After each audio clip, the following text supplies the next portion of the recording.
Welcome to the Bayou City Soccer Podcast. Whether inside or outside the loop, we are talking everything soccer in Houston. Y'all ready? Let's get it.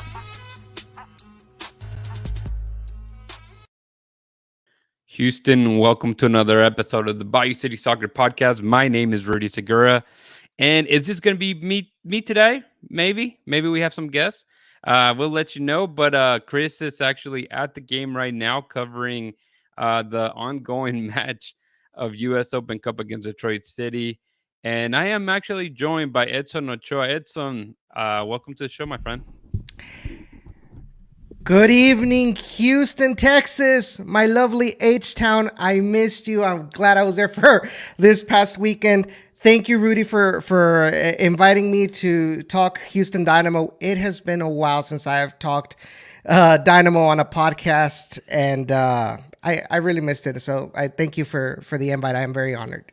Yeah, man. I think I don't know if I've told you this in person. I know I've said it to a couple people, but I do remember your time that you spent with the Peel. And I think whenever I started getting into just not necessarily covering the team, but just following the Dynamo a little closer, again, kind of, you know how what happens, man. You fall in and out of love sometimes of your teams, and going into it again.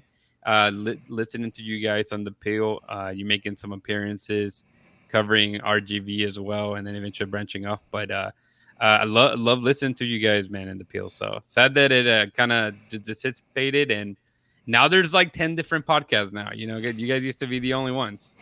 Yeah, but honestly, I mean, I feel pretty happy. Honestly, I was talking to Justin and Josh just the other time that I was over there, specifically about that we feel so happy that we inspired many of y'all to start your own podcast and just keep the fan base growing. And obviously, you know, our time, you know, kind of, you know, we came up. It was the end of our time, but all of y'all were able to, you know, to take the baton and keep the fan coverage going for the Houston Dynamo, because I think the team really needs some sort of coverage. For sure. No, you're right. And I think that, you know, whenever you guys were covering the team, it wasn't the best of years. We know that. I mean, it was the Matt Jordan years, no playoffs for quite a long time. And the success wasn't there when other people started covering, but it's been there. It feels a little bit more competitive from the team for sure. And right now, I mean, we were hoping to talk and celebrate a little bit of this maybe U.S. Open Cup game ending, but we're here, man. It's the extra time just started, so we'll become a little bit of a watch party, I suppose, and just talk about it as it comes, man. But yeah, man, thanks for joining us again. And just tell the people, I know you are still covering, I guess, the sport in some aspects with Mente Futbolera. Is that right? That is correct. So basically, we kind of, with Mente Futbolera, we kind of do some, you know, a weekly podcast. But most of the time it's Mizraim with special guests. I know you and Christian were guests for us a couple of weeks ago.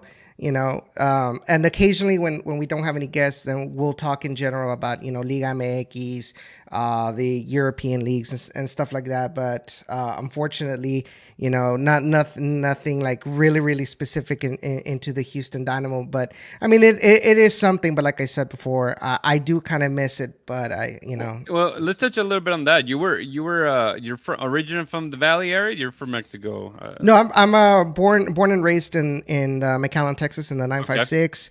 Okay. So I spent all of my early years, even up till I graduated from UTRGV with my degree. I spent it living here in the Rio Grande Valley, which was right when I was finishing college. That's when the Toros were established. And so it all started. It was funny because it all started off of a Twitter account that I created one time when I was bored during, you know, a business ethics class. And my theory was like, okay, you know, the team is playing, but nobody's talking about this team outside of, oh, this was the score, the final score. Yeah, yeah, Right. nothing specific. So my idea with La Carga Naranja at that time was to be able to have a little bit of a space where I could kind of talk of how this hybrid partnership between the Houston Dynamo and RGVFC worked. From then on, it was so I graduated in 2017, and I got hired in my first job in my degree over there in Houston. And so obviously I had to move over to Houston, Texas, and that's the couple weeks before that. That's where I stumbled upon the Peel, and so and at that time they were doing the podcast live from Eighth Wonder Brewery, and I remember one night at work I was working at HEB, and I was scrubbing the floors at the deli. And I was listening to them, and they were like, "Oh, come down to Eighth Wonder Brewery whenever we go live every Wednesday, so we can have a chat, as Dynamo fans and everything." So it just so happened that the day or the day after I was going, actually the day before I was going to have my first interview with the prospective job at that time was a Wednesday, and so I got to Houston, trying to figure out where that place was, and I was like, man, I have a lot of time before I go to my aunt's house to stay. Let me go to Eighth Wonder Brewery. And so I went there, and that's where I met, Justin and Josh in person. And I got hired, moved to Houston, and they took me under their wing. I mean, they had at that time the Down in the Valley 15-minute segment with Carson Merck, and because I was always there every Wednesday, like checking them out right there at Eighth Wonder, they came to me and they told me, hey, you know what? You have a lot of experience. You know about the Rio Grande Valley. You know more about the Toros than we do. You want to come in and be a part of the Peel. And I know you're a Houston Dynamo fan as well. And I'm like, sure, And they told me, a couple weeks later, dude, take the Down in the Valley segment and make it yourself. Like, you have a lot of knowledge about the Toros. And that's pretty much how it started. And it just kept, Down in the Valley just kept, growing and growing to a point where, I was one of the few outlets that actually had, true discussion of what was going on with the team. And not only that, we called it what it is. It didn't, when things were done correctly, obviously we praised, and there were things that we didn't like how things were run. We said it anyway. And I personally did not care if people from front office were mad, because it did happen a couple of times. I'll tell you that much, sure, I'm sure. And but unfortunately, all the good things come to an end, and with the death of the Toros, brought the death. Wait! You can't just say that. We'll build on it a little bit.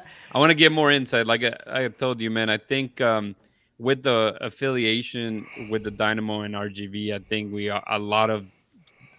I don't want to say diehard, because I don't want to. There's definitely more people that are much more fanatics than me, probably.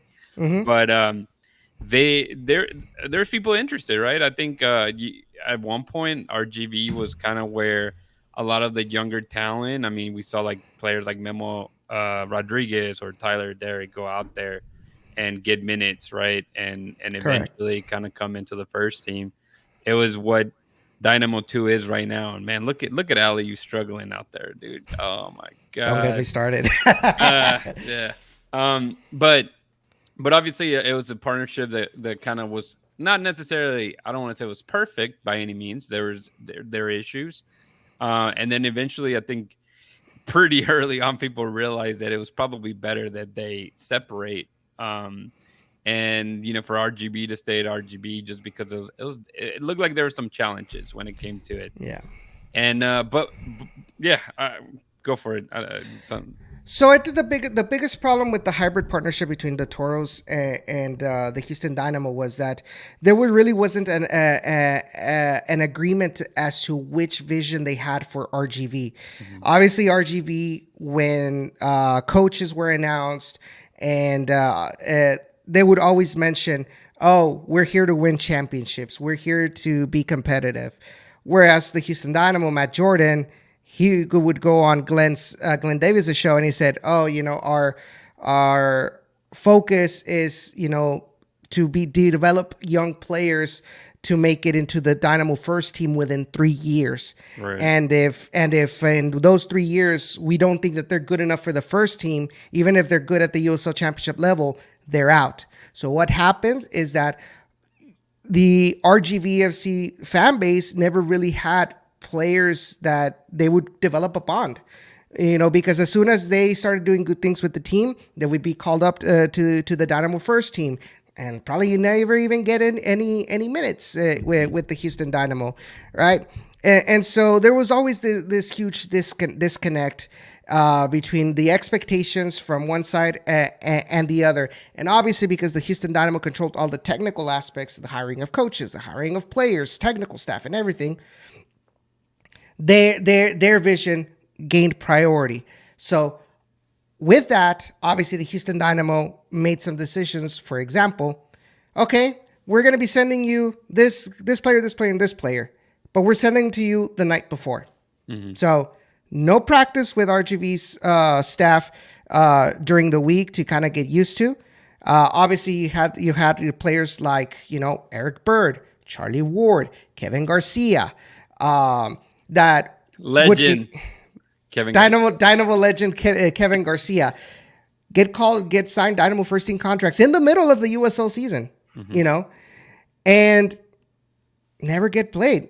I think the only time, for example, one example that I remember fondly, because I remember talking to him after it was a game against Cruz Azul, and that's when Charlie Ward and all these players got a little bit of minutes, and that was it. And I was talking to the players, some of those players, after the game, and they told me, like, yeah, we really want to go down and get some minutes with RGV, but the Dynamo won't let us. Mm-hmm. And so they were frustrated. They were visibly frustrated that, hey, I'm just doing nothing here, mm-hmm. where I could be, getting minutes at the USL level, maintaining my competitive fitness, because.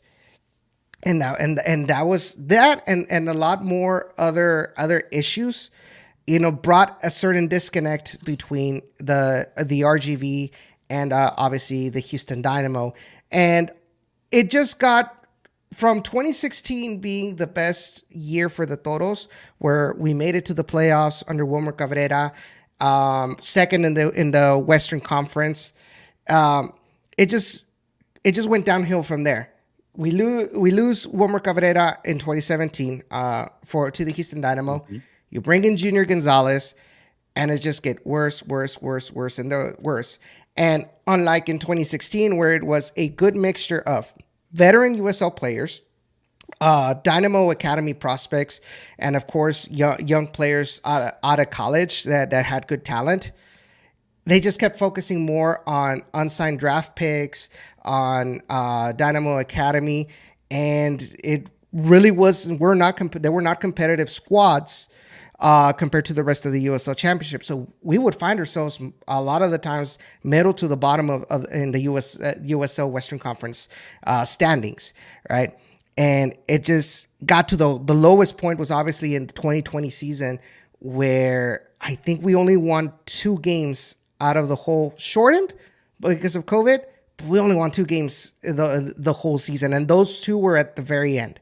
And it was where only one player shined, and that was Robert Castellanos as a center back. And that was the breaking point. That was the straw that broke the camel's back. You bring in Ron Patel as president of RGV, and he started talking right away. He came in, started talking with the fans, started talking with me personally.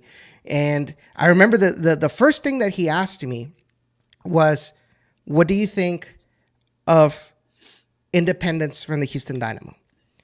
I told him, honestly, we think that it would be best for both clubs, because I know there was also rumblings from specifically from Glenn Davis that one of their biggest concerns was how far away RGV was from Houston for the development of these players. So I told him it's the best for both clubs, because fudge. Sorry. Yeah, that's all good. If you notice, I turned around as well. Yeah. But yeah, so I told him, yeah, it's the best for both clubs, and I gave him my reasons. And then a couple of months later, surprise announcement: RGV has has gained Cut independence from ties, the Houston basically, yeah. Dynamo. Well, see, so obviously that was long. I mean, short lived to an extent, right? And I told you this before starting to record. I'm like, I don't want to hit a lot of any open wounds yet because that's your hometown team at the end of the day. Yeah. That just it was there, and I remember believe I followed you on social media and seeing you covering the team and saying how, hey man, they haven't done any pickups and no more transfers in. We just see a lot of people leaving. But you guys, it wasn't necessarily a shock. I'm assuming, right? Like you guys kind of knew it was coming, or was it a pure surprise that the team got dissolved the way it did? So there were signs. There were signs towards the end of the 2023 season that something was not right with the club. For starters, usually the team would announce, season ticket purchases for the upcoming season late in the season. Nothing was mentioned at all. Mm. Then all of a sudden we heard rumblings from within, people within the organization that Wilmer Cabrera was leaving at the end of the season, right?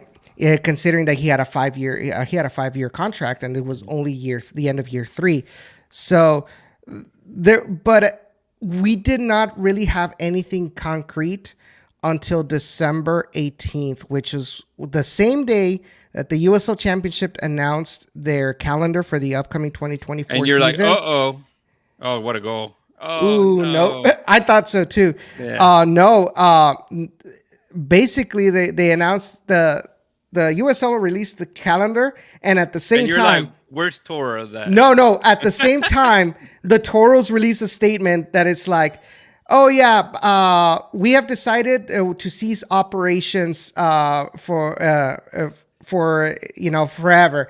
We want to thank the fans for all your support. Yada yada yada yada Yeah, yada. then you guys were saying how maybe a day or two beforehand too, everything was like 50, 60% off on the stores, and you gotta Yes, go fire yeah. So yourself. yeah, it was a fire sale for all Puma gear, and then the worst part is that on the release that was sent to the press, and obviously since because we were press, we received those releases.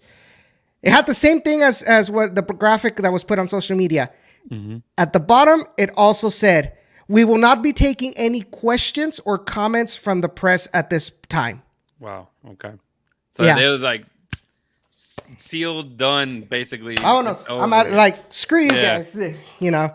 We got what we wanted, but there was also rumblings as well because there were already rumors from a couple of years ago actually regarding UTRGV football and their interest of at least renting Hmm. HEB Park to be where if the resolution passed for football at UTRGV, they were really interested in playing at HEB Park, right? So they had all those rumors coming in, but it just really didn't hit us until the announcement.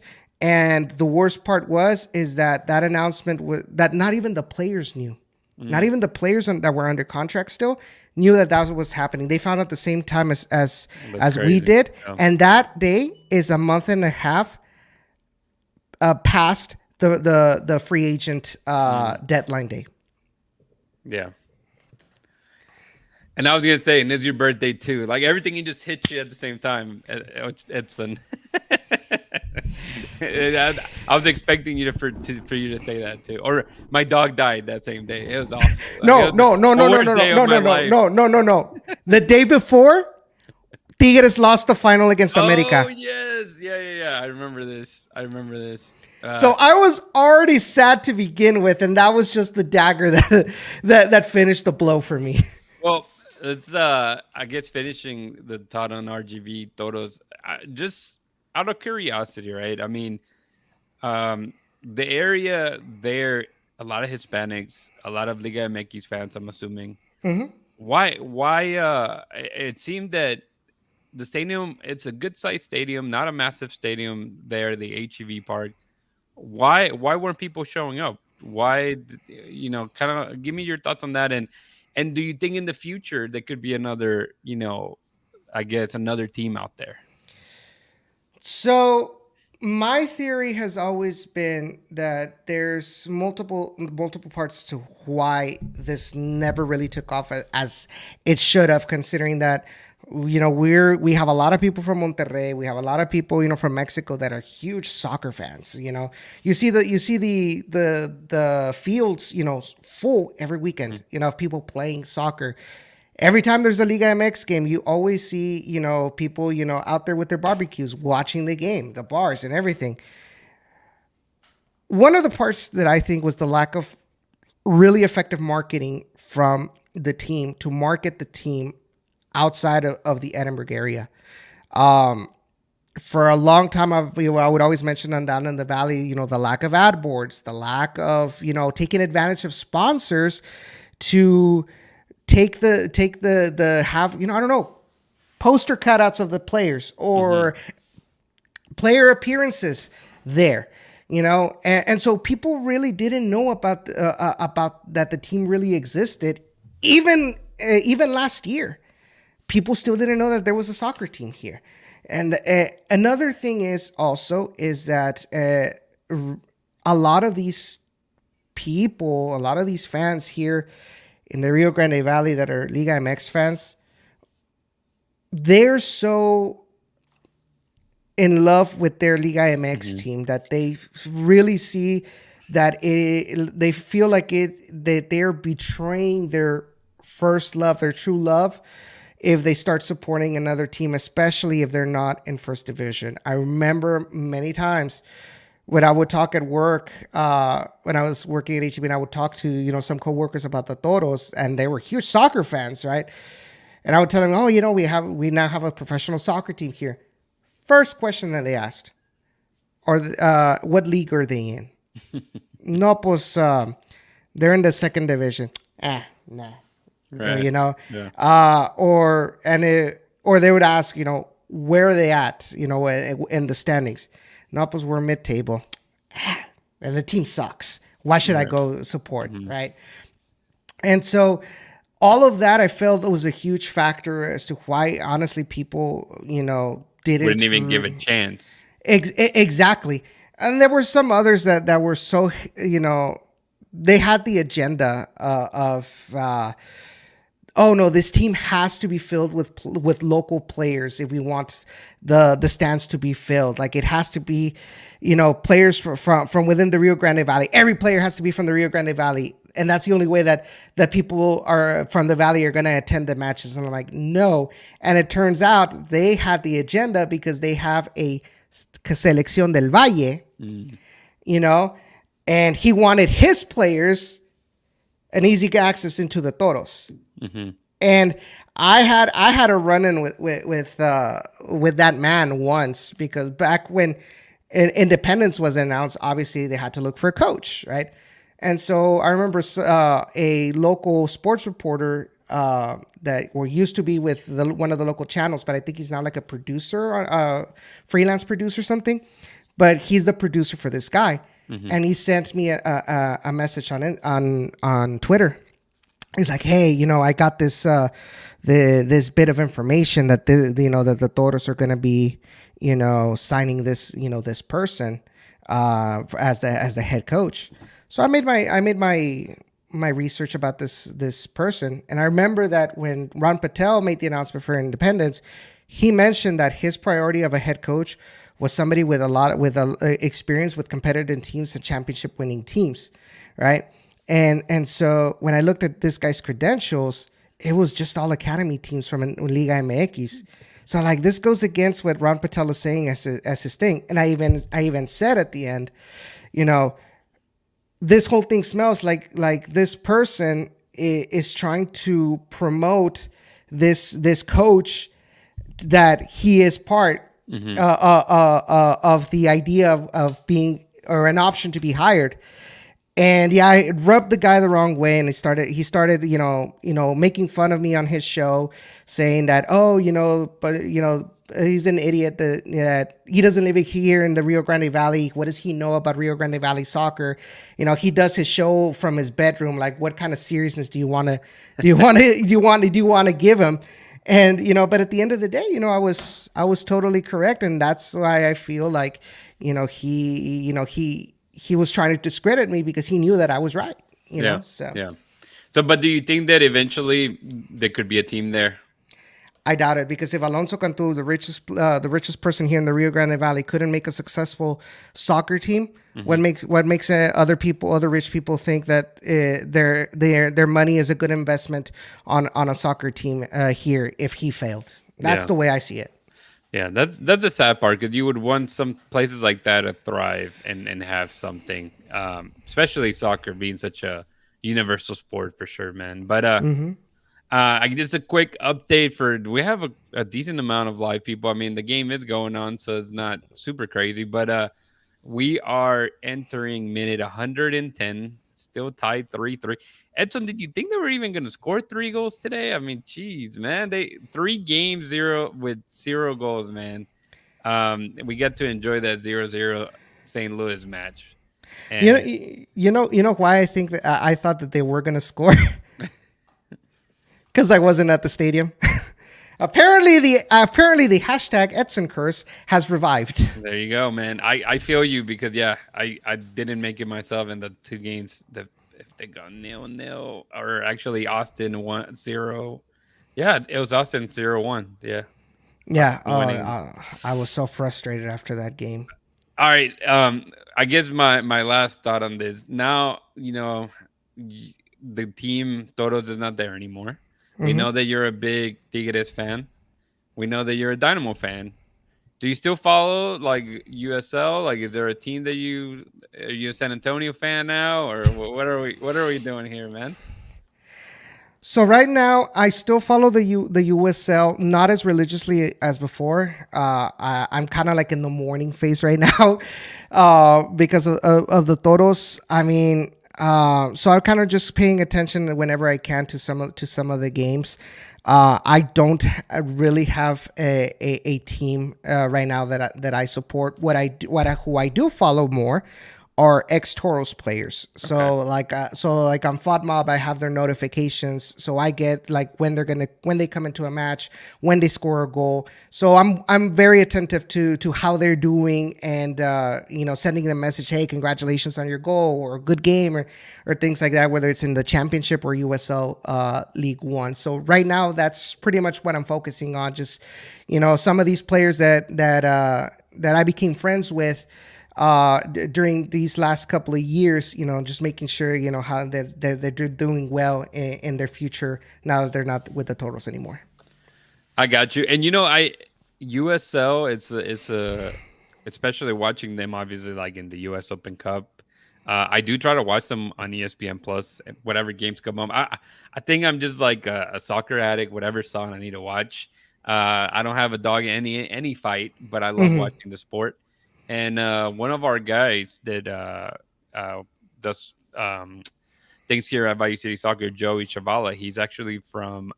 He lives in Albuquerque, and so he's a big New Mexico United fan. Hmm. And so because of him, he keeps us updated as well, and things happening in the championship for sure. But it's just fun, man. I think it's going to be difficult, and this is a completely different show. But when people start talking about relegation and all that good stuff, promotion relegation, I don't think it's going to be really a thing that can happen here in the States by any means. But having that many teams, it's such a beautiful thing just because there's so many cities that get some good crowds, man, with their teams for sure. Yeah, until Daddy Garber comes in and wants Oh, to for sure. Yeah. No, kick no, no. those USL teams out of the market. Yeah. But no, honestly, the USL Championship is really, really fun. It's one of the reasons why I didn't want to like just abandon the USL, completely, because the fan bases are great for the most part. Sure. The sense of camaraderie is there. The games are You very said entertaining. you said the fan base for the most part. So we can say that Detroit is not your favorite team here, isn't Neither Detroit nor Phoenix Rising fans. Phoenix Rising, because there are a bunch of, like, they have a couple of like really vocal trolls out there on Twitter that I remember when San Diego announced that they were folding, like they went in and started making fun of their fan base for losing a club. And it's like, that's not right, guys. it? But like I told you, Detroit City, they've got this whole, savior complex that they're saving U.S. soccer from, the tyrannical pyramid of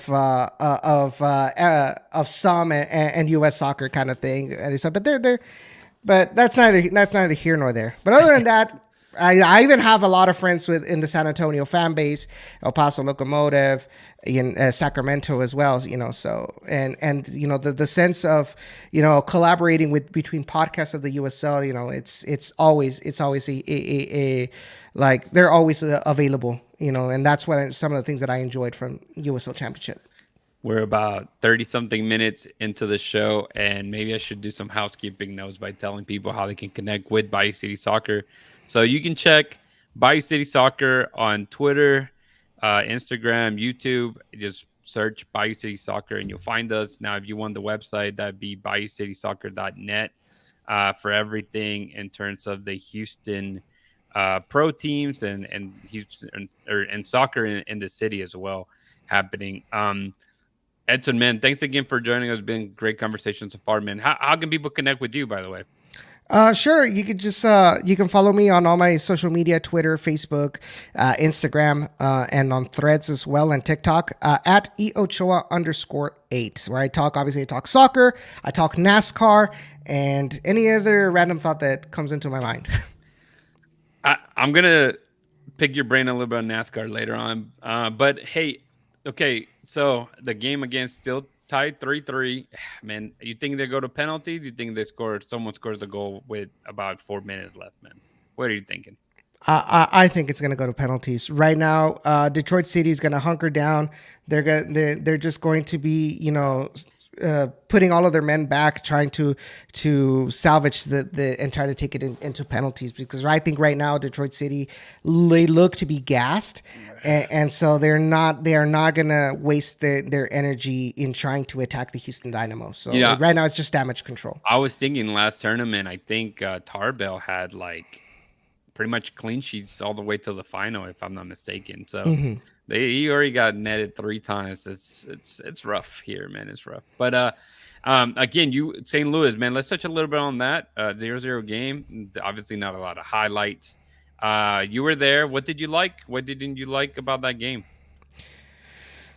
So obviously, what I liked about the game was their ability to limit St. Louis. I was going to say Louisville City, St. Louis. USO Championship Day. Yep. They were able to limit the damage that St. Louis could do, on the attack, even when they brought in Sam Adeniran. They really didn't give them a lot of clear opportunities on goal. They had some shots, but very few were on target. So the amount of, and when they did were on target, obviously you had good old Steve Clark, underneath the post, to make sure to block any shots that were able to come through. Now, there were a lot of things that I didn't like. I did not like their transition into the attack. It was very slow. It was very sluggish. It gave St. Louis the opportunity to just retreat back and get organized on defense. There was no sense of surprise. I was listening to some fans that were sitting next to me that were talking about the game, and one of the comments that they said is you could tell that this team was playing with no strikers. They were playing with a bunch of midfielders, because you had everybody outside the 18-yard box, and there was no target man, to create spaces and attract the marking from the center backs or anything like that. So any crosses that were going into the box, well, everybody was well marked, and St. Louis was able to clear away. Very few opportunities. It really seemed like nobody wanted to shoot from outside the box. Hmm. And the couple of times, like for example, there's Steris had one, in the second half that was a really good Oh save yeah, by yeah. the St. Louis Berkey. Hmm. goalkeeper, yeah, by Berkey. But it was just like, man, you have everybody's inside the box. Like they've had some opportunities to shoot, and they tried to pass it to somebody else. Another thing that I didn't like, especially in the beginning of the match, was it seemed like a lot of the players, like Artur and Coco Carrasquilla, they tried to be very flary with the Hmm. passes, and they would give up possession really, really, really easily. It was pretty much like they started how they ended the Austin FC match, especially Artur. But it was just a frustrating match. Once Sebas came in, you could tell the difference on how the Dynamo played, where they felt a little bit more comfortable. Having a target man trying to open up the space. You had Bassi, have a little bit more space now to help out on the attack, but it was just too little, too late. Yeah. Which understandable considering that Sebas is coming in from an injury. Now, just one more observation. I just thought it was weird the way the formation was set up, the tactics, because on the left side, you had Steris and Aliu. So Yeah. Aliu, we know that is a true winger, right? But on the right, you had Tate Schmidt and Bassi. Hmm. And obviously Bassi is more of a central midfielder, so he always drifted in the middle. And you had Tate Schmidt that had the responsibility of going up and down and up Hmm. and down. And But the funniest part to me about especially the fullbacks and being makeshift, obviously Stedes, this is I think the last 2 years under Ben Olsen, the first time that he ever played fullback. I mean, he mentioned it himself. He basically all his life been a center back, and he's a right-footed guy too. So they stick him mhm, out to the left side, and then you have Schmidt, who's a lefty on the right side. A lot of correct. that to me doesn't make sense. Granted, those guys have made it work. They don't seem as awkward, I suppose, but it is interesting stuff like that. And then you're right. I mean, Steris usually stays more of a, I guess, a third center back at times, and they just let somebody go up and down. In that game, it was definitely Tate seeing most of that opportunities to go up on top. And Correct. um, yeah, no, you're right. Look, the game it's about to. It looks like it may go to extra time. I mean, sorry, penalties. I don't think. That's pretty much it. And you see players like Dorsey completely gas. I mean, if he looks like an old man walking right now. He looks like me in the mornings, dude. Yeah, he's I hear you. stumbling. There he goes. Penalties. Oh boy. Yeah, that's just a coin flip, man. So we're here, everybody. Christian saying "Tengo miedo." I feel you, brother. Tengo Tengo miedo. miedo. Tengo miedo. Tengo miedo. No, tengo miedo. That's like in our group chat. Every time it gets a little gets towards the end, and there's a little friction. Somebody throws that meme out there, my friend. So, Hmm. uh, no, but yeah, taking that game and this game, obviously completely different lineup, ton of new faces in the lineup. The team was playing exactly the same. They were just able to actually finish those opportunities and goal. The only thing is, and you mentioned that the defense, it's weird because to an extent it has been the same defense that we've seen, play under Olsen, whether being Dorsey as a right back, Stairs on the left, and then Mikael and Bartlow. But Barlow today has looked pretty iffy, man. I don't know about you, but he looks like to be the one being a little bit more shaky today. You also have to take into consideration. Obviously, he is pretty young. He Mhm. has been gotten a lot more responsibility now to play. Um, and honestly, I'm a huge fan of Ethan Bartlow.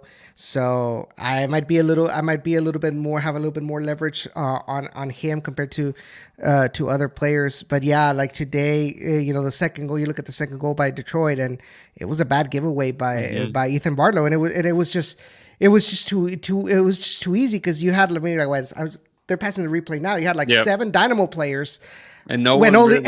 and two Detroit City players, and he gives the ball straight to the Detroit City player, and it's like, really, really, Ethan. But that leads to disorganization. Yeah. You look in that play, Steres was nowhere near. Hmm. Sviatchenko was all the way over it up to the They were just to the playing, right. especially that play. They were just so relaxed. Everybody was just so relaxed. Like you said, Barlow makes a bad pass. I mean, we can't bash on him. He's having a good season, and he's Hmm. definitely has progressed quite a lot.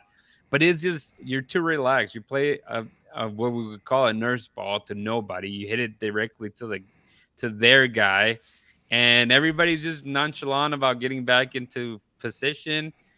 Te vacunan. I mean, they're gonna score. Eventually, if you're too lackadaisical, man, people are gonna come and get you. And it's And like I told you right now. It's like, while Detroit City is one of the top teams in the USL Championship, uh, obviously, in theory, on paper, USL or MLS teams are at a higher level than USL teams, and but what the difference in talent, Detroit City has always made it up with guts. And so and they were playing with pretty much, como like we say in Spanish, con el cuchillo en la boca. For sure. No, and I think like those matches, right? Just in general, you're that there's always everybody wants that cup set, man. Everybody wants to show up and say, "Hey, I played against a pro team. I played and actually showed up." And they did their job. I mean, even two down, I mean, they stayed composed. They did their thing, and right Hmm. now they're taking it to penalties. And again, we know how this is the coin flip. So we'll see exactly who wins out of this one, man. But Yeah. it's not looking good for the Dynamo, just in the sense of, I mean, obviously there's still a chance for them to win it, but a team like that to come in and tied you 3-3, At your house, yeah. yeah, it's not the prettiest for sure, man. So we'll But I it mean, raises a lot of questions about the depth of this team and what Pat Onstad is doing. Like, come on, man. It's so dumb, and I'm trying not to go on a rant, right? yeah, But you look at your squad. Sebas is out injured. mhm, You don't have another number 9, and the one you bring is, well, he was a Siegel out of college, right? basically, Yeah, and it's like, okay, and it's like we as fans are like, we need a striker. Pat Onst's like, oh, we brought you another midfielder. No, we right? need a Yeah, striker. Oh, here's another midfielder. No, Pat, we need a freaking striker. right. And he's like, oh, I'm not listening to that.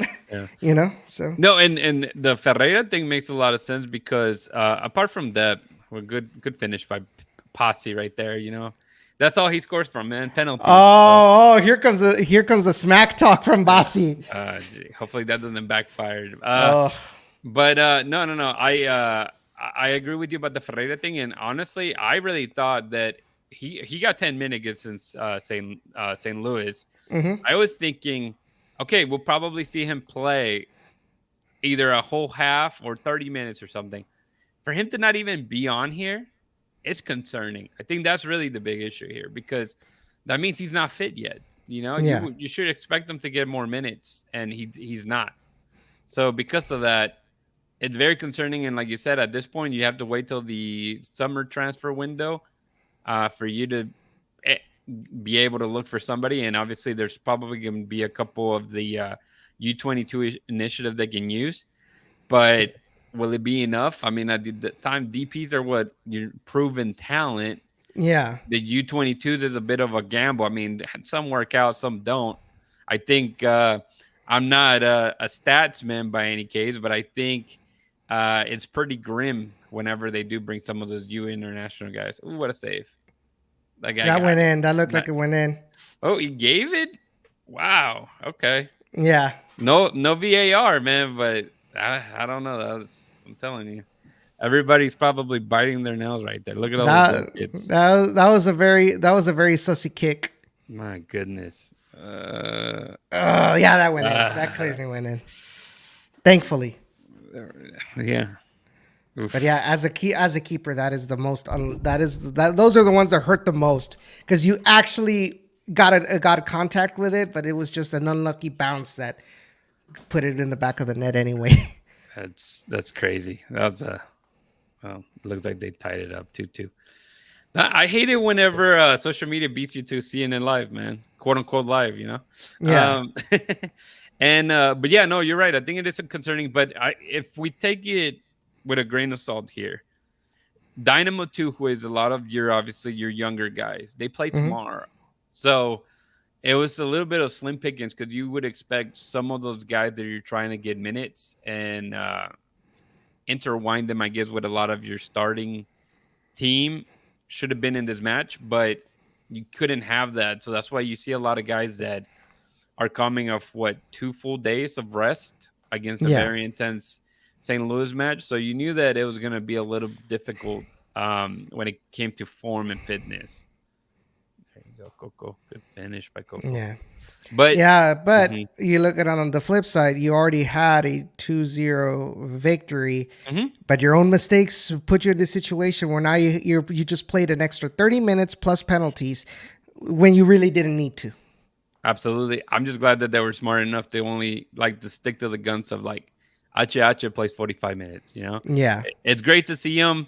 I think the opportunities are there. He's going to be able to. He looked good in the first half. But yeah, who can finish? I mean, Aliu, he has all the tools, man. Great save, Andrew. There you Let's go. go. All right, I like it. Everybody else just needs to finish their penalties, man. Just one more. Just put yours in and let them If do a little Aliu steps pressure. up, then I'm going to be really worried. Oh, jeez, we're gonna have to stick some knives on the floor or something. Some kind of I think I'm going to be full of. right. Oh no, no, not the tronco. Christian's friend here. Oh no. Let's see. Let's see. We'll see. Oh, all right, all All right. right. All right. Okay. Feeling a little better. Feeling a little better. Maybe, 48 minutes in, man, we finally get to see what the result is, good or bad here. So Right. sweet. Okay, great. I mean, good finish by Greg Goose, man. I'm surprised that he lasted as long. He looked gassed since like minute 45, basically. So Hmm. obviously he hasn't been playing a lot of minutes, so it's Oh good. snap! Former RGVSC player James Murphy. Oh geez. I think Joey mentioned him. Like, you don't remember RGB legend? Let's see. There he goes. And Oh, what a shot! good shot. All right. It comes to this. Oh, comes to this. Comes to this. Who you think is shooting this one? I'm pretty sure it's gonna be Aliu. Ay, mamita querida. Oh man. And This it tense. is going to be. Here he comes. Let's see. Yep. Ooh, I knew it. vamos, come I on, knew Aliyu. it. Aliyu, All right, Aliu. Ya no quiero hacer corajes. por favor. Let us finish in a Shall good we note here. narrate? Shall we narrate this? Yeah, you can have it. You have it, bro. Entonces aquí se prepara Aliyu, preparándose para pegarle con la pierna derecha. Aliyu para darle la victoria al Houston Dynamo. ¡Tira! ¡Atajadón del portero! ¡Increíble! Aliyu, el jugador que nada le iba bien en esta temporada, tampoco le salió bien en este tiro para darle la victoria al Houston Dynamo. I told you. But yeah, you called it, man. Good. Yeah. Now nerves, man. Nerves. Who? Ah, man. I don't know. Look at the guy. Great mustache. It's his shooting game. Is it gonna be clean? Yeah, yeah. He's going to shoot to his right. Let's see. No, he's looking towards his left. Man, he scored it. Yeah, Why do y'all have to ruin it? All right. Well, it comes down to this, Edson. Comes down to this. All the pressure, man. Sudden death.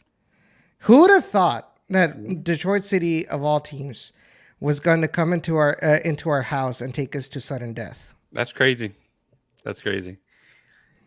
It reminds me a lot of whenever the first championship in 2018 when they Oh, I went was against there. that LAFC. Oh my god, that was such a fun game. Because if I remember correctly, it got delayed. Yes, when the sky turned orange. Mm-hmm. I still have that photo, honestly. Sviatchenko. Oh, good Ooh. shot. Ooh, good job, Sviatchenko. That was clean. Yeah, I remember that it got delayed. We were waiting and waiting. I think it wasn't as bad as the Houston Dash game that got delayed like 4 hours, but it was delayed maybe like an hour and a half. And then It was actually ended 3-3 as well, man. I think that game Yes. ended 3-3, and then it went to penalties. And Big Joe Willis, man, doing God's work. Yes, sir. And Yes. and actually, I think it was Latif Blessing who missed that last penalty, if I'm not mistaken. I want to say yes. I want to Yeah, say that that was blessing. that sounds right. That Oh, sounds here it right. comes. Let's see. Come All on. right, Tarville. Come on, Tarville. A la izquierda. Uy, se venció. Tarbone really needs to pick up on those cues, man. Yeah. And if you notice, he always throws himself towards his left. Yep. He hasn't guessed to the right Nah. or to his right. Yeah. Yeah, just commit, man. Just take one to the left. The biggest, and I know you play goalkeeper, and one of my brother was a goalkeeper too. He played in college, and at the time, like all the movement like that, intimidate. Ooh, good Ooh, shot. thought that went over. Uh, it's about the goalkeepers, man. Sometimes you just gotta do the whole little dance Which is ritual. why I love Nahuel Guzman. Yeah, yeah. You're the only one, and all of Monterrey. Well, half of Monterrey, I suppose. Siempre en el barco de don Nahuel Ignacio Guzmán Palomeque. Yeah. Were you the one that gave him the laser that game? I will neither confirm nor deny those allegations. Oh man, no, but yeah, I think especially like for him, Guzman, it's such a tall guy.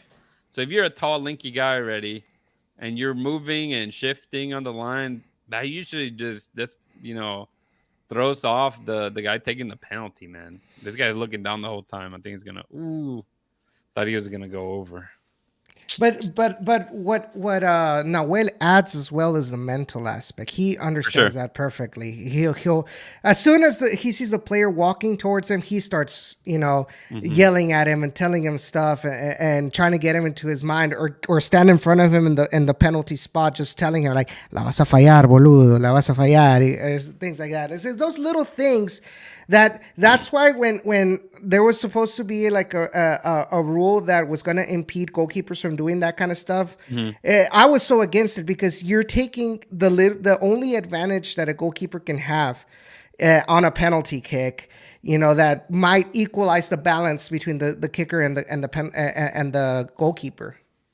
Let's see, Dorsey. Oh Yeah, no, no not that legs, man. stuttered step. Oh, Ooh, he's like on no legs, man. He's gonna need a wheelchair after this. Look at Dorsey, him. I will donate my knees for you for this, man. I don't think they're good enough, brother. Yeah, you're probably right. They've been supporting too much weight these last couple of years. Shoot. Yeah, we have to like give him at least an 18-year-old at this point. Try to keep up. Let's get Juan Castilla in. Órale, métete. All right. Oh my god, this is tense, man. Try not to be too much get into this game, but I was telling people, man, U.S. Open Cup is like my favorite tournament. Had never, FA. You hear all this tournaments. Ooh, we got a fingertip on it. But whenever I started going into the Dynamo and got season tickets, I would make sure to go to the U.S. Open Cup matches, and I just fell in love with it. There's just something about elimination tournaments, dude. It's also a lot just the magic that anything can happen, the cup sets, because especially not just with USL Championship teams, but like when you've got amateur teams knocking out MLS teams, and it's like it just brings something really, really special. Is that Tate Schmidt? Yep. Oh, what a shot! Yeah, All like right. even like what's it? Union Omaha went on this long run, and Do you remember? Do you remember Christos FC? Like, Yeah. literally a pub team. Yep. I think they eliminated. I don't remember which MLS team it was before they faced off against DC United at their local little park. Yeah. That was insane. Just recently, didn't a Mexican restaurant eliminated Austin? I think that's Was it Farolito? Arolito. Yep, that's who I think eliminated Austin. Let's see. Oh my god, bro! This, We're gonna have at this point we're gonna get the goalkeepers to shoot as well. yeah, this is We're 2 away from that. 10. Yeah. Yeah. My God, same thing, dude. He could just guess. That one was the right dead center, Right through the but middle. he keeps guessing to the one side. And Yeah, almost always to his left. I'm just gonna give a shout out to the Bayou City guys because I think they're shitting their pants because they're not messaging at all on our group chat. It got quiet since the penalties. And I think you and me are suffering now. Oh man. Artur. Come on, Artur. Oh. Wow. Eesh. That was cold.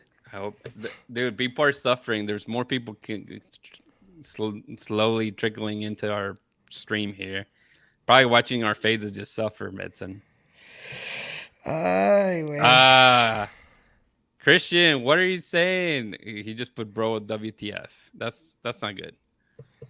Oh no. They're just going forever. He's there at the game, so he what like a minute ahead of us, basically, probably. So he already knows. He already knows. Christian's a terrible man for being like this. Oh no. Let's Se see. viene la tragedia. Shit. Uf. Well. No seas, no, no, no. No seas negativo, Willy González.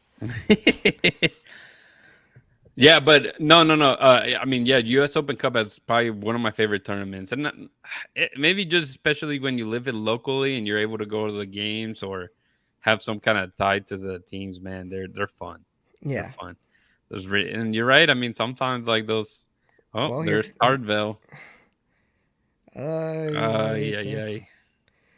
The score Sácalo. right now, Jair's asking what's the score. It's 3-3. Goalkeeper is taking the 10th penalty. Let's see. He's gonna miss it. He just skied it. Oh, yeah. Well, nah. Es portero, es portero. Houston Dynamo just missed their penalty. Well, Andrew Tarbell, the goalkeeper, missed his penalty, and Wow. it's not their. Is it their goalkeeper? Oh yeah, it is their Yeah. goalkeeper coming up. Oh yeah. Okay. Señoras y señores. Rudy, do it. Take it away. Tengo miedo. That's all I gotta say. Se viene el gol o no gol o André Tarbell va a salvar esa tajada y la fallo. Se acaba el No. partido y gana Detroit City FC. Pasó la tragedia, señoras y ¡Qué señores. tragedia! Oh my God. Nos acaban de agollar la corona. Es at this. increíble. Why? Deja tú, güey. Ahora para callar a todos los Detroit City fans, güey. Yeah, I mean, what's worse is that this is the current champions. Come on, guys. That's what's worse. Like you said, everybody's gonna be inflated, man. Y Pat Onstad no hace nada. Y Ted Siegel no hace nada. Haz algo. ¿Qué está haciendo Ben Olsen? Was Doctor. that 10-9? Is that the scoreline? Yeah, 10-9 on penalties. Jesus. 10-9. 10-9, man. Well, I shouldn't have invited you today, brother. That's what happened. Hashtag gets encouraged strikes again. It strikes again, man. Let's see. I'm trying to work on this. It happens. It happens. But now Twitter is gonna go crazy, which I'm okay with that. You know, sometimes, like you said, what's gonna be the answer now with penalty? I'm writing.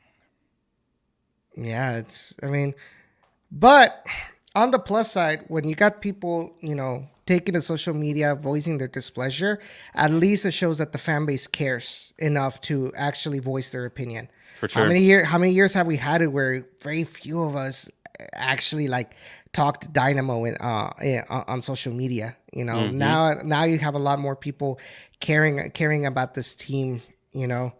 Oh, San Antonio versus Indy 11. That's crazy. That's tomorrow. And the winner of that, the winner of that team, that matchup is going to go against Detroit City. Yep. Man, this is bananas. All right, Edson, man, this has been great, man. An hour in, I think we touched, obviously, trying to keep up with the penalties kind of throw us off a little bit. But let's just talk a little bit. Your prediction against this match against Sporting Kansas City. Obviously, the Dynamo coming off a loss. A lot of the guys played way too many minutes. Hmm. What are you thinking, man? Are you going to be pessimistic and say another loss at this point? I really think it's going to be another loss. It's going to be at this point you've given your starters to a lot of minutes. You're already playing with a hospital within your squad. Hmm. You don't want to risk these players getting overworked and pulling a muscle or something worse. So rotate the squad even more than you already have. you know and the ones that are not don't have enough depth, they're going to be getting even more minutes to an already heavy work schedule for them. So I do think Sporting Kansas City is going to take advantage of that fact, and I would be surprised if we even get a draw Hmm. against Sporting Kansas City, to be I honest. I was gonna say, I'm telling you, everybody was suffering along with us, man, because it was about 90 people watching us live, and it jumped to like 180 after the penalty. So everybody Wow. was not feeling it. I'm telling you, tengo miedo, it survived, and it didn't happen, man. So it's kind of sucky that they're already out of that tournament. We're hoping for a repeat, but here we are, Kansas City, and I'm with you, dude. It's gonna be difficult. Kansas City is a good team. It's a rivalry match, like it or not. I mean, Hmm. some people want to make the Austin game a rivalry. I don't think it's there yet, but Kansas City has always been a good matchup in regular season and playoffs. And Peter Vermees is a mastermind. The funniest part was that meme when he's like showing his like, hey, do you see this? It's offside, and you look at it, and it was offside. He kept saying it wasn't offside. It was offside. That was pretty funny. Yeah. But no, they have a lot of weapons, man. Obviously, right now the concern for me, you're talking about becoming Hospital FC to an extent for the Dynamo. Um, just playing that many minutes is not good, and then losing, it's not good either, man. No, and unfortunately, I mean, I don't know. I felt like a lot of people were getting too high, maybe myself included for a bit, about people started mentioning, oh, Ben Olsen has made it to like near the top of the Western Conference with only using like without using two of his DPs, Hmm. Herrera and Sebas. But now, as I feel like maybe other teams have looked at how the Dynamo have played and have kind of adapted to counteract, them playing without a striker, and now they're like, what do we do now? Hmm. Like our game plan has been foiled, and we don't have a backup. Well, you don't have backup because you don't have enough personnel to find something different. Hmm. You're putting players out of their position just to fill a starting 11, and that does not look good. If as a sporting director, that doesn't look good. The fact that your squad has Hmm. now been exposed as not being correctly prepared for Champions Cup, Hmm. Open Cup, MLS Cup, pretty soon Leagues Cup as well. Yeah, and I You think. knew they had that much of a workload, and you Mhm. just rested on your laurels. Well, Like, come and on. I think if you have to take it like a couple seasons back, just some of the players that they brought in, right? They hit on some, they missed on quite a few. They definitely hit on a lot of the ones that already were MLS veterans like Arthur and Steve Clark. But some of the guys that they've brought in from abroad, they were freaking misses, right?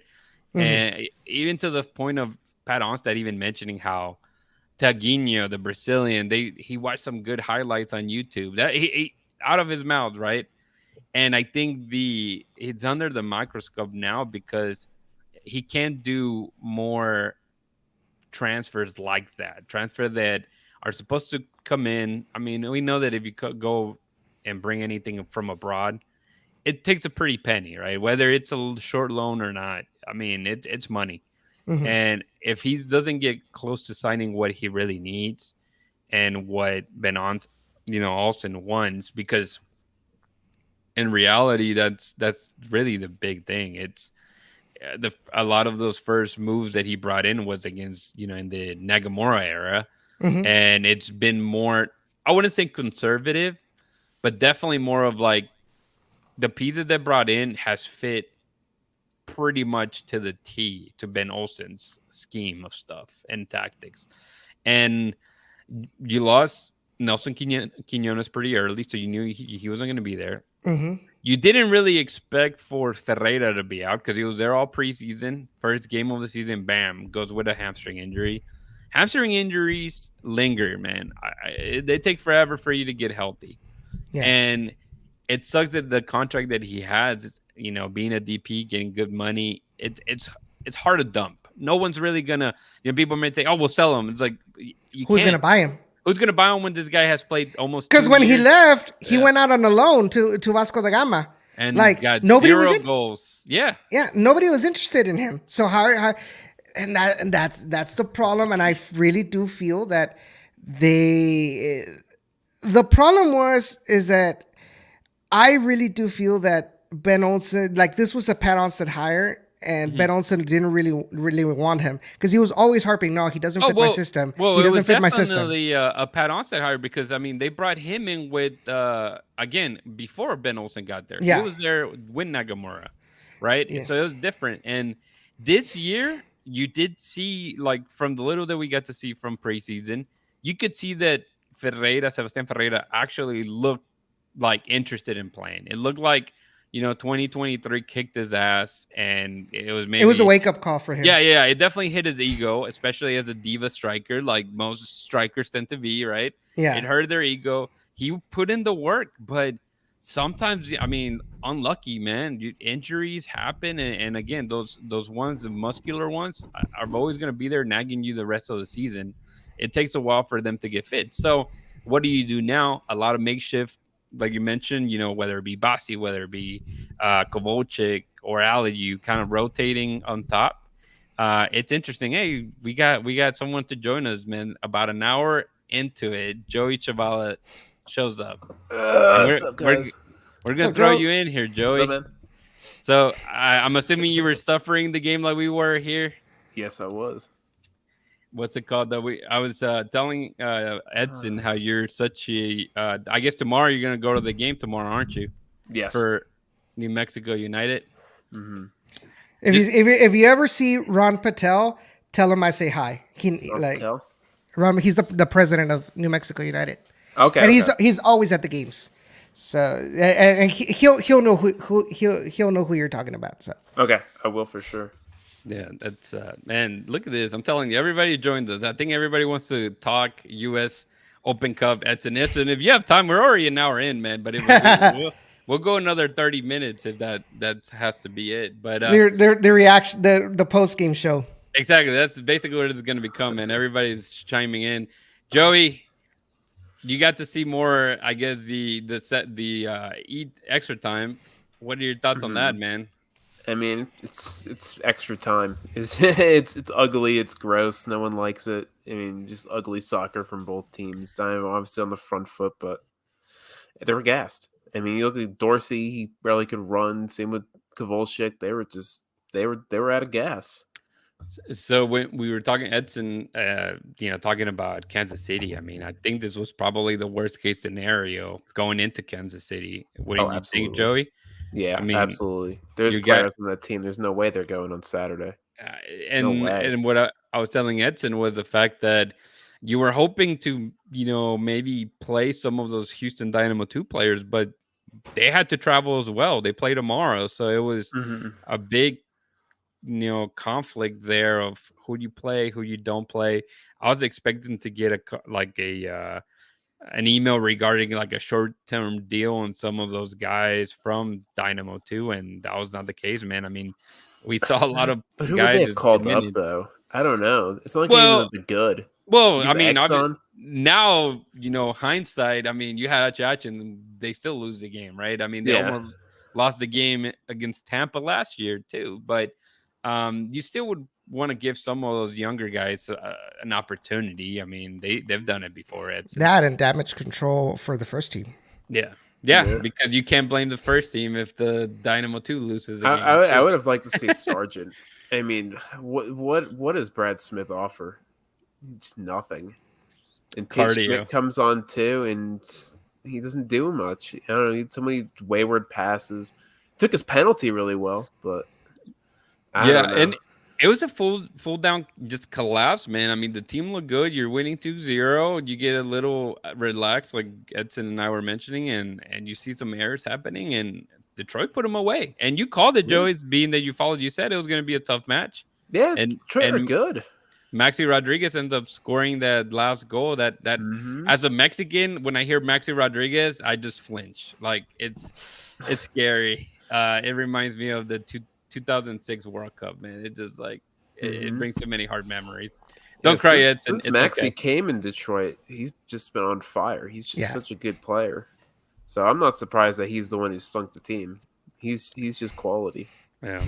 And I mean, right now the press conference with Ben Olsen's gonna be a good one. I'm sure he's in the best of moods to get Oh, some good Chris is gonna questions. have fun with him.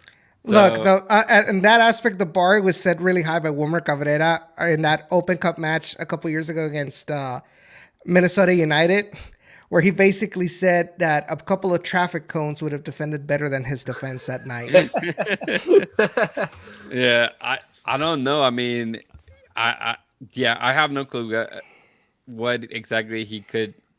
There's nothing to be happy about. Obviously, you lose, you're up 2-0, 2-1, 3-3. I mean, I don't know if there's any specific player that just did terrible, except for if you're really gonna say it, is just Barlow in that first goal. They just kind of started the snowball Yeah. effect of Steres had a pretty poor night, I thought too. Hmm. I wasn't. I mean, Smith was. Could we call it a poor night from Smith? It's just kind of what Smith is. He's just consistently poor. I don't know. It's just a Brad Smith night. Yeah, I think whenever they were using him as a late sub, those worked. Just Yeah, throwing him all the way to the front. yeah. You But whenever, throw him in when you're trying to defend the game. He works, but yeah. but he looks so lost playing as a winger to me. He Hmm. is like he doesn't know if he has to go defend. He doesn't know if he has to go attack. And And you see the same thing with Steris too, and I saw it against St. Louis, mhm. where he still has the mentality, even though he's playing as an outside back, he still thinks he's playing as a center back, and you see him way too towards the middle of the field, and you leave the whole width of the pitch exposed, and you saw that in the game against St. Louis, because you're putting players out of position. No, I believe that is designed by the tactic. I think that's a design by Ben Olsen to have him tuck in that much, and then to have the left winger help out a lot defensively. I think that's the plan, and it's to just not turn over the ball much on that side. I think Yeah, that's it's kind of what the aim is. right. I think to tuck in as like a third center back. Yeah, because we've seen Escobar do that too. Yeah. Escobar gets his a little bit wider. Escobar also, when he joins the attack more, he's more consistent on the ball. He helps cycle the play more, so they don't turn over the ball as much in those areas. So it kind of masks it a little bit. Well, we've talked a lot about the negatives. What about any positives? The positive that I see, obviously, apart from Machiachi getting a full half, it's also that they got back to those like set pieces, right? Like that first goal Yeah, with Dorsey. I mean, we saw quite a few of those last year, and so it was kind of good to see a good set piece being yeah, put in. But and yeah. There's definitely some positives. I think if you look at Blessing's performance, that was definitely a positive. I think Bossy and Coco put in another good game. Not probably the best Coco game ever this season. ever this season. This season, I think he came in and he changed the pace. I would say quite a lot. that or the opening game. I thought he was really good They're against pretty Kansas City yeah. opening week. Just because obviously he has a good goal, his movement looked very good. You know, I think the rest of the players did look pretty or seem very gassed. Yeah. Like they should be after playing 120 minutes of an intense game. But Mhm. I mean, any positives you may think of, Edson, from this game or the game before, at least? I think we pretty much covered most of the positives that we've seen, from this team so far. Obviously, I'm always going to mention the positive Steve Clark. Hmm. How good he is as a goalkeeper, and but the shot accuracy really needs to improve, I think. Hmm. Yeah, it hasn't been a fun one for sure. Again, kind of, I'm telling you, I thought we were gonna be celebrating this this win, I suppose, but that's not to be the case, guys. We talked a little bit of Sporting Kansas City. I guess just finish. I'll give Joey your prediction since Edson and myself think that it's probably going to be a loss. But Joey, what would you be your score line against Sporting Kansas City? That's for Kansas City. Oh man, I'm not gonna go with a loss. I don't think they'll lose again. It's at home, right? Nope. Oh, it's away. Oh, maybe they will lose. Okay, I thought it was home. Kansas City. They've been doing lately. They've been awful lately too. So let's go. Let's go 0-0. I I'm glad that you didn't put any more goals than it should have been, man, in there. Um, And then I guess Dynamo. That's all we're gonna talk, man. I think we'll spend a little like 15 minutes more because I want to get some Edson on something completely miscellaneous. But the other teams we didn't really touch on. Dynamo 2 again play tomorrow at 9 p.m. Central. They'll be away in Utah. Is that right? Utah, Joey. Are they playing Utah? I think I think so. I think yes. you're right. Against Real Monarchs. Yeah, it's like Yeah, yeah. Way to I run, don't know Monmouth. why I asked you guys. I created a banner and everything. Look at there. And I should know. And then obviously Have the they been? They've dash. not been good either, have they? No, they have not. They're pretty low in there. They're usually good. So that's another game that at this point doesn't really matter. I think it's still gonna sour what the end of the U.S. Open Cup for 2024 is for the Dynamo. Another game tomorrow be the Houston Dash playing at home. That one at 7 p.m. at Shell Energy Stadium against Juan Carlos Amoros. So be the Spaniards going at it as Gotham visits Shell Energy Stadium. Mm-hmm. Uh, was Excited for your that game. okay? I was gonna say what would be your I guess what are you thinking prediction wise for that game? Uh, Pain. so the Dash don't win games either. So let's go. Let's go with another draw. 2-2. Man, I don't know. Deanna's scoring a brace. That's where we're going. I don't know, man. To me, the dash is Jane Campbell plus 10. Absolutely. I literally said that earlier. I said, who wants to go and we just watch Jane Campbell stand on her head all game, Yep. man? Yeah, It's they got a goalkeeper and they got a striker. That's about it. the goalkeeper's Uh, doing all the work and keeping people in for sure. That's crazy. And she had 12 saves. Wasn't there a record or tied the she record? tied it. Tied the She record, tied it. yeah. That's crazy. That's crazy. I mean, And all she, I gotta say that because I know on Sunday I did make a comment about that to somebody regarding that the defense was in shambles, and they disagreed, saying that they look good, but when your goalkeeper is the star of the show, that does not look good for Yeah. your defense. Well, the defense was particularly bad playing out of the back. The amount of times, like every time someone took up the sixth position, they had pressure coming on them, they just passed it to them. Hmm. The amount of times was Rubenson and Sophie Hurst would pick up the ball facing their own goal with people running at them from both directions. It's a million times. Yeah. Turnover every single time. It's just creating your own errors there. I mean, there's no way to play out of the back against Kansas City at this moment, but that's not the way to do it. yeah, the Dash are definitely in a full on rebuild. To me, and I don't want to get too much into it, but I just don't know if I'm sold on what Fran Alonso's, bringing to the team. Too early. Too And, early. but I'm just thinking, at the end of the season, if this, I guess, continues, I don't know. I don't know if I would keep him in this rebuild process. I would probably, if I was Alex Singer, but her job is probably on the line right now on decision making. then it would probably be a maybe star over from zero on And that how many side. times have the Dash have done that? Well, I mean, Yeah, I'm so seeing it on what's that that going to side for accomplish, sure. though? I mean, you're just going I to bring in just, a fourth coach for the fourth year in a row? Like, hey, who's it going to works want for that some job? teams. No, I Yeah. agree. I mean, it's still a likable job per se, but whenever you brought in Fran Is it? Alonso, because you're supposed to be playing on the in quotations the best league in the world, per whoever mentions this about the women's soccer teams or league. Sorry, of course it's going to still have uh, coaches and managers, potential or technical directors, and all that good stuff interested in the job. But at the end of the day, just the way that it's being set up, I'm not sold on it. And Edson, I saw your face too. I'm just not sold on it, man. No, not at all. It's not the best of things for sure. I mean, I'm honestly in the Alonso out mm, boat right now. see, Wow. I I don't know. I'm glad I I think you am can't not the tell. only one. Thank you, Edson. Maybe I did right for inviting you today.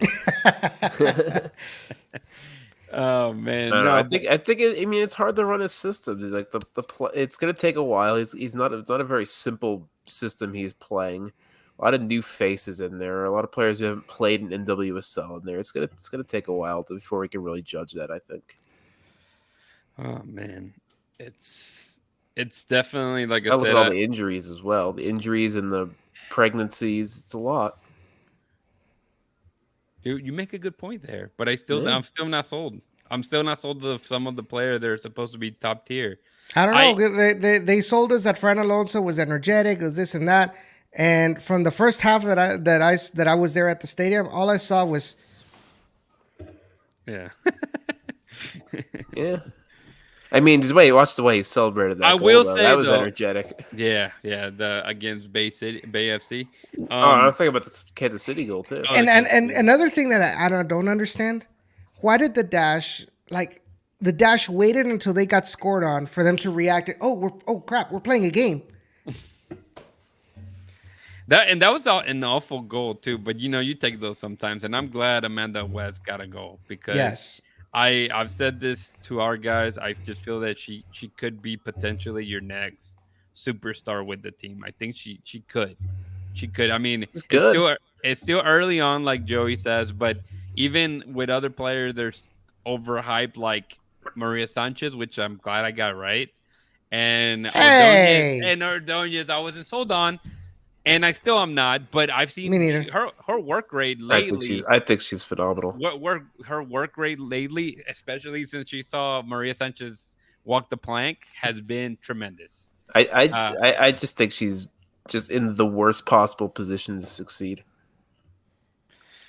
Don't be delusional. Fran did not select players for himself. That is true, Rushan. But at the end of the day, I they mean, have brought some players in during his tenure. yeah. I mean, And you look at like the way Diana has to even play in these games. I mean, the best way for her even to get involved in the play is for her to drift wide and pick up the ball. Like she has yep, just nothing. There's nothing. And I mean, she gets out wide. She puts in the best cross of the game. Like she's clearly talented. So, just real quick, because I think Rashawn brings up a good point. He says, no, the way he says, no one mentioned that Frank could not recruit players himself. It's all singers, so there's disconnect. Do you Absolutely. really think that a coach wants to come into a team where he doesn't have direct control of the players he wants for his style? That's where the front office has too much of their hands in the cookie jar. Not a lot of coaches are going to want that. I mean, Especially so one's coming he over from doesn't. Europe. hmm In Europe, it's usually the complete opposite. The coach has all the control in that. yeah, even that, I'm not. I don't think Singer is the right person for the job. I think same thing. What I feel with Alonso, I think they're just punching way above Well, their Singer's weight. delusional, so I mean, I you could tell just from last year's recruitment how like unintelligent she could be at times. the player she brings in to be the World Cup replacement midfielder for the Canadians and the other players are going Goes to to the the World Cup. goes to the World Cup as well. So I mean, with Havana, so like Yeah, that and says it right there. speaking of Singer, you know what's funny? At the beginning, she was very active on social media. She was always like, if something was announced, she was always there on social media to explain to the fans why this, or that. Her account has been dead since December. Mm-hmm. Where's now? Well, and Why isn't she showing her face now to the you're fans? right, and I think some of the later tweets, especially, were just her kind of interacting, not in the best of lights, with some of Yeah, like the arguing, fans right? questioning some of her moves too. So, I agree with that, and like I said, I just feel, you need people with experience in those positions, and I like anybody, you have to start somewhere, but I just don't think that was the right choice, and we'll see it eventually, right? If that Mhm. really is what it plans out or not. Joey, man, sucks that you joined us so late, man. You should I had to join finish the us, game. or we were watching it. We were here watching it, discussing it.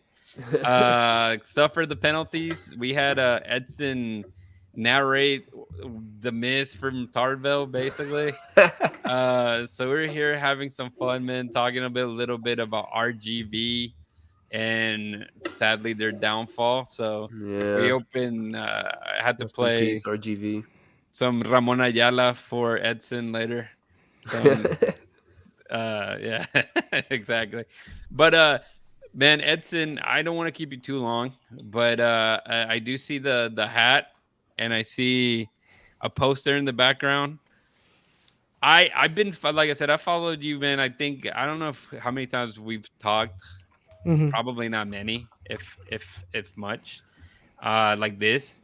Um, but following you on social medias, man, I do see that you've suddenly become a NASCAR fan, and I want to know what got you into it.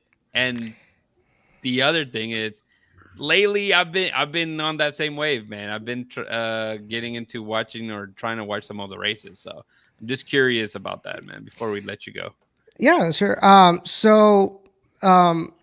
Jacob, who was my co-host of Down in the Valley, he's also a huge motorsports fan. Whether it's rally, whether it's Formula One, back when Lewis Hamilton was still winning championships, Mm-hmm.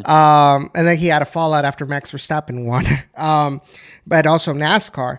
And I was a fan of NASCAR back in high school, back 2008, 2009. Huge Carl Edwards fan. Um, and uh, and then once I went so into college, I kind of lost interest, especially after Carl Edwards retired. So I kind of lost contact with the sport. And Jacob was the one that would tell me like, man, give NASCAR a try again, like give it one more chance. And I actually went that year in 2021. I went to my first NASCAR race in person at Circuit of the Americas. And although it was rain filled and it was complete, cluster F, it was a fun experience, and that kind of got me back hooked into NASCAR. Started, listening to Dale Jr.'s podcast, Denny Hamlin's podcast. The guys at Door Bumper Clear, who are some of the spotters of the NASCAR Cup Series. Watching, content creators like Eric Estep and the Iceberg and all that. Like, I got really, really hooked into NASCAR. And I remember one time my mom told me, I was watching Eric Estep on a YouTube video, and he's like, "You're gonna be like him in the future," and I'm like, "I don't think so. I don't think I'm gonna make the same mistake again that I did with soccer." And the reason I say that is because me being so into knowing things that happen behind closed doors, Right. I lost a lot of the passion because like, oh man, Mm-hmm. so this is what's really going on. It's like, and I just stopped enjoying soccer as much as I used to. So I guess my fallback was like I started enjoying NASCAR a lot, and it's brought a lot of healing. I do like iRacing, Mm-hmm. simulation racing as well with Jacob in a league, So and yes, I still watch soccer, and I'm trying to get that that love back now that I'm kind of like from the looking at it from the outside all over again. But man, NASCAR is so much fun. these last ever since COTA started in 2021 at Circuit of the NASCAR in Circuit of the Americas. I have Hmm. not missed a race there, and it's a really fun experience. If anybody wants to give motorsports a try, be sure go to Austin, go to Circuit of the Americas. You're gonna have a blast there. I highly recommend it, and obviously I gotta rep my amigo Daniel Suarez from Monterrey, Nuevo León, Sure. who and of course Trackhouse Racing. Yeah, Trackhouse. No, no. Like I said, it's pretty interesting. I know that F1, Formula One, especially as a Mexican, you have to be a Checo Perez fan, basically. Like if you're not, then they look down upon you to an extent, But Viejo sabroso. but no, some of the guys that Bayou, it's like I don't know if Joe, you don't really keep up with Formula One, but I Not think at all. Dustin does, and so that got me intrigued of maybe getting to watch it, but I just couldn't get into it. And NASCAR was one thing that I liked a couple years ago per se, and then during COVID with all the stuff with Bubba Wallace and all that documentaries, just kind of got into me watching it, and it's fun, man. Those wrecks that look fantastic sometimes. They keep you entertained, man. And you know what? This season we've had two races with photo finishes. The Mm-hmm. one in Atlanta where Daniel Suarez won by .003, and this past weekend at Kansas, 001. .001 by Kyle Larson. Yeah. No, it's crazy, and it's funny because talking to Rushan's like, when I Formula One, I just can't get into it, man. Like the NASCAR races are right in between what it should be my nap time, so it's perfect, dude. It's like after church, turn on the TV and I can watch something else other than soccer and just take my mind away from soccer. So, um, I for the longest time I used to follow so many different sports, and lately I have been stuck with soccer, and I love soccer. But trying to find something complete, something that I've never in my life experienced, and is like kind of learning it is kind of cool because you just feel like brand new to the sport in general. And talking to Dustin watches a lot of F1, and he watches NASCAR every now and then. And I told him like, yeah, dude, I like it because of 2311 and all this documentaries I've seen. It's like, really, Bubba? What? Like, there's people that hate him. There's people. And then the Denny Hamlin thing, same thing, dude. I know that he's very hated, but listen to his podcast. He's a very likable guy to an extent, And you know what? I hated Denny Hamlin, especially when he got into that big feud with Ross Chastain. Yeah. Like, oh fuck Denny Hamlin and stuff like that. But once he started with his podcast and I started listening to him talk, it was like, man, this guy knows what he's talking about. Yeah, he can be very polarizing, but he got me from hating him to actually becoming a fan of Denny Hamlin. And it cracks me up because Joey, I think you will love them because this guy, again, every time he wins, people boo him. Like it's one of those guys. He's won so many races. Obviously, he's been there racing for 20 something years, right, Edson? I beat your favorite driver. That's where I was going with. So he said that, and then they asked him, "Who would it be?" And he's like, "Everyone." All of them. and you know what's fun? So what's funny was he did that when he won the Clash. He did it again. And then he went on this podcast. So that was on Saturday because there was going to be rain on Sunday, so he moved out to Saturday. Monday he releases his podcast and he says, "Yeah, that beat your favorite driver is dead." And he's like, and they tell him like, why? Because I got a text from my dad telling me to stop it because it's too much of an ego drive, and I gotta listen to my pops. Yeah, dude, it's great so far. Like I said, and funny enough, I know somebody that works for Trackhouse actually, and so Is it Santi? No. I can't drop names. But I think eventually I'm gonna ask for, or I guess play my card and hopefully maybe get some VIP tickets to one of the events and check it out, man. Whether it be Daytona, you gotta go big, right? So if I'm gonna go and check it off a bucket list. So my bucket list. Obviously, I want to do Daytona, but because of work, it's almost impossible. Mm-hmm. But my plan is for next year do the Coke 600 at Charlotte, which is on Memorial Day. Mm-hmm. And Concord. In Concord, we went. My sister and I went last summer on vacation to Charlotte, to the Charlotte area. Visited Trackhouse. We visited RFK. We got to see. This car, the Hell Melon, Oh, nice. Yeah, yeah, the Hell Melon car, yeah. Hmm. we got to see it at the in the part of the portion of the garage that is close to the public. It Hmm. wasn't even released to the public. And one of the guys, one of the people that work for Trackhouse, they saw is like, you know, we appreciate your support. You guys want to see the Hell Melon car? And my sister and I were like, hell yeah! So he took us to he took us back to the garage area, and we got to see it in person. I was like, ah. But man, this has been great discussion. Sadly, we weren't as happy maybe to celebrate, guys. But Edson, thanks again for joining us, man. Let people know how they can connect with you, man, and keep up with all your craziness, I suppose. Sure. You be sure to follow me at eochoa_8 on all my social media, Twitter, Facebook, Instagram, Threads, and TikTok. Be sure to follow my all of my projects. You know, like Rudy mentioned before, I do collaborate with Mente Futbolera. I am their editor slash producer for the podcast, for their videos. Sometimes make cameos there, and I'm also starting, you know, with writing articles for Mente Futbolera Racing Hmm. when it and talking about and trying to explain some things, you know, for those that are wanting to get interested in NASCAR.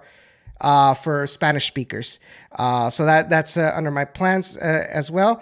But yeah, on my social media, I talk NASCAR, I talk soccer, obviously, and any random thought that pops into my mind, and even, you know, I post some stuff about, you know, some of the mods that I want to add to my car and stuff like that. So Hey man, that's it's all it is, man. Keeping people connected. Joey, clearly not a NASCAR fan, but we'll see you No, try maybe when Arsenal drops some points this weekend.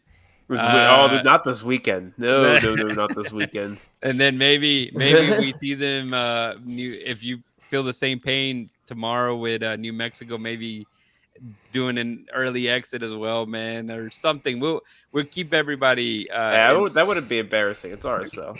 RSL are they're kind of kind good of right killing it in MLS. So you know. Were you guys the only USL team that got a MLS team to play, or was there was two more? I think wasn't there? There was. Atlanta had Charlotte Independence, right? Yeah, they smoked them. Dallas had Memphis. Okay. No, San no, no. Jose I had meant I Oakland. meant that's in hosting. Hosting. Oh, I think it was just. it might just be New Mexico. Let's see. I I think so. That's nice. This game should have been in Detroit to be. Sporting KC are playing away to Union Omaha, and then Ooh. LAFC play away to Las Vegas. So there's a few in there, man. So If you, we'll see how many more cup upsets happen. I mean, I think this was probably the biggest one. No matter oh, it who has else to be. loses, Well, just I because don't it. know because Detroit's really damn good. Like I don't know. I see. I'm already looking at the Twitter people calling Detroit like plumbers and like not even professional players. They're pretty damn good. If you watch USL, Detroit is very good. Yeah. So it's now. you gotta respect them a bit. I hate those kind of comments Yeah, Yeah. when they talk about USL Because they don't know players any like that. better, man. Yeah. Now maybe you in yeah. Omaha, maybe Tune there's in, some plumbers in tune there. into a USL game. Like there's very quality players in there. I mean, look at New Mexico United. Look at Marco Micheletto. Like this dude could ball in MLS. Like he's not a plumber. He's an actual stud. I mean, and obviously, Joe, you're probably gonna have some ratings tomorrow. A Oh lots of yeah. ones, maybe some zeros Oh in no there. zeros. No, no one got a red card in 5 minutes this time. But man, it's been fun, man. Thanks for joining us again, guys. And you can check out Bayou City Soccer on all social medias, BayouCitySoccer.net for all the articles. Yeah, anything else, Joey, that I miss? You guys want to talk about the Ben quote that Chris got? Yeah, yeah, go for it, man. Breaking Um, news here. yeah, he said, "We are still a good team in a good position in the league. Used as a springboard for that." What do you think of that? I mean, you just lost, so everybody's. I don't know. They are a good team, and Edson and I talked about the fact that really you just need an attacking piece. I think that's really what's missing, whether it be a striker or a winger. They are a good team. I don't see why I mean, other people are gonna fucking pull that apart. I mean, Like, they're in bad form. I mean, yeah, I'm gonna agree with them that they're not a bad team, or that they are a good team. Because I mean, if we look at where the team was a year ago today, we were saying the same things, hmm. and we lost. I think we lost to Austin and Dallas in a row the same exact time last year. I think around this. Christian, Like, why are you, oh my Christian? god. You're driving and you Can you want to hear be a me? part of this. Yes, we can hear you. We fucking suck. Nah, just want to say hi. Hey, it's up to you. Hi. I'll hang up and listen. All right. Thank you for that. Thank you for that.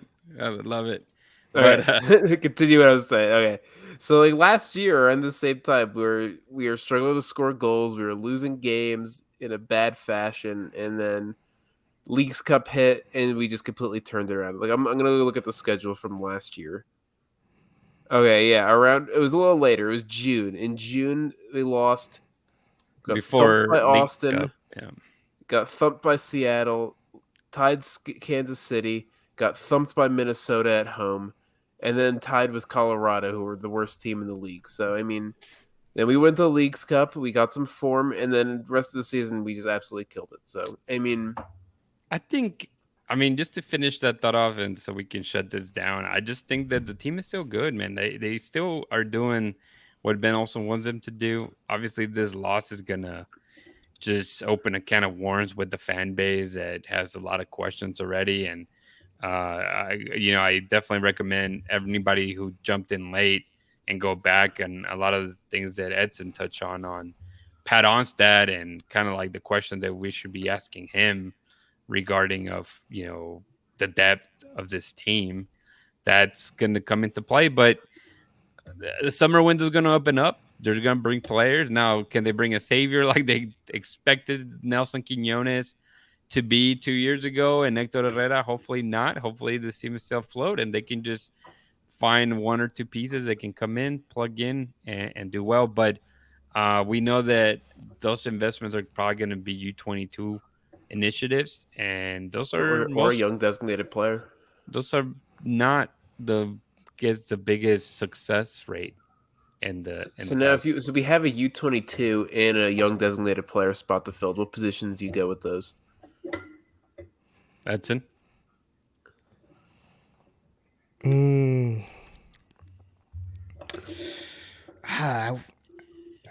We need a striker, but man, we need a guarantee or as close to a guarantee striker as you can. I would probably say like we need somebody to be behind Griffin Dorsey. Yes, yes, I agree. That's what I would use the U22 spot on. Mhm. Yeah, I mean basically a replacement for Quinones, right? Well, I mean, Ali is kind of the replacement because that's the thing is like if you want to bring in another U22 player and you want to bring in a winger, that's three U22 wingers on the roster. Can they bring Mbappe at this point, or the reincarnation of Ronaldinho? Give us something. That's what I struggle with that whole thing. So I think I would use that U22 spot on a right back, and then the young designated player to go on a striker. That's what I think. We need to do it like in FIFA, Rudy, where we're in career mode. You try to find the regen. Mm-hmm. Oh yeah. Yep, basically, dude. I'm telling you, you just need a regen. But guys, it's been great. I'm gonna go ahead and shut it down. See, I can't even talk, man. I'm falling asleep. My time to go to bed is 9 o'clock, so I don't know why I record at 9 o'clock, but here I am, mentally incapable of shutting this down, guys. But again, it's been great, Edson. Hopefully you can join us more often, man. At least sometime in the near future, and maybe we can talk a little bit more NASCAR. Maybe by then I already went to a race myself, and we can discuss it further, my friend. That'll be great, man. It'd be an honor to be back here with you all. All right. And again, for everybody of you guys listening, thank you so much for tuning in, man. We almost got 300 people checking us out on the podcast, so that's great. Just make sure to like, rate, review the podcast. This shows are on YouTube.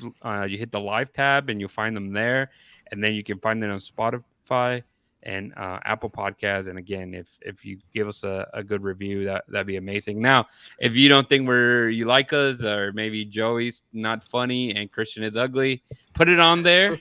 That's great. We don't take offense to it, man. Just let us know. But with Or that, or they say never invite Edson again. yeah, exactly. Go ahead and post it. Go ahead and post it. Yeah, content is content, man. Just give them some attention. And but yeah, no, don't forget to hold it down and keep it forever orange. Houston! Houston!